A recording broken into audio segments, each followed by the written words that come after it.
தம்பி, இப்போ நாட்டில் பார்த்தீங்கன்னா எல்லாருக்கும் நோய் வருது. அது கெட்ட பழக்கம் காரணமாப்பா? உங்களுக்கு எதாவது கெட்ட பழக்கம் இருக்கா? இப்போ பார்த்தீங்கன்னா நான் 4:30 மணிக்கு எழுந்துருவேன்ப்பா. 5 மணிக்கு வாக்கிங் போவேன். 7:30 8 மணிக்கெலாம் வந்து டிஃபனை முடிச்சிருவேன். அதுக்கப்புறம் மதியானம் 12:30 மணிக்கு திருப்பி சாப்பிட்ருவேன். நடுவில் ஃப்ரூட்ஸு ஜூஸ் எல்லாம் குடிப்பேன். சார் ஒரு நிமிஷம் இருங்க, உங்கள் ஃபேஸ்புக் கொஞ்சம் பிளர் அடிக்குது. எனக்கு எந்த கெட்ட பழக்கம் இல்லை சார். ஆனால் பிபி இருக்குன்றாங்க, சுகர் இருக்குன்றாங்க, அப்போ இது வேற வலிக்குது, கிட்னி வேற குத்துது சார். ஆனால் எனக்கு எந்த கெட்ட பழக்கமும் இல்லை சார். ரத்த கட்டிப்பு மாமனாருக்கு ரத்த கட்டிப்பு. தம்பி, உன் பேர் என்னப்பா? பேரு கூலிப்பு கார்த்தி.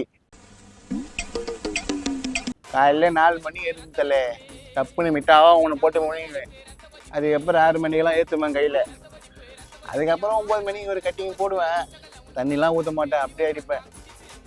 மத்தியானம் சாப்பாடு நம்மளாம் பார்த்தீங்கன்னா ஃபுல்லாக சருக்கு தான். நைட்டு ஃபுல்லாக பிரியாணி சாப்பிட்டு மட்டை ஆகிடுவேன். நம்மளுக்கு ஒரு நோய் கிடையாது, ஃபுல்லாக ஹெல்த்தியாக இருக்கிறேன். நீ என்ன வேலை ஒன்றா சொல்லி பக்காவாக செய்யலாம். கட்டிங் போடுறியா, எந்த நோயும் இருக்காது. இல்லை நீ போடுறியா தெளிவா? மது வீட்டுக்கும் நாட்டுக்கும் கேடு. இந்த வீடியோ சிரிப்பதற்கு மட்டுமே, யார் மனதையும் புண்படுத்தும் நோக்கம் அல்ல. தயவு செய்து தவறாக எண்ண வேண்டாம்.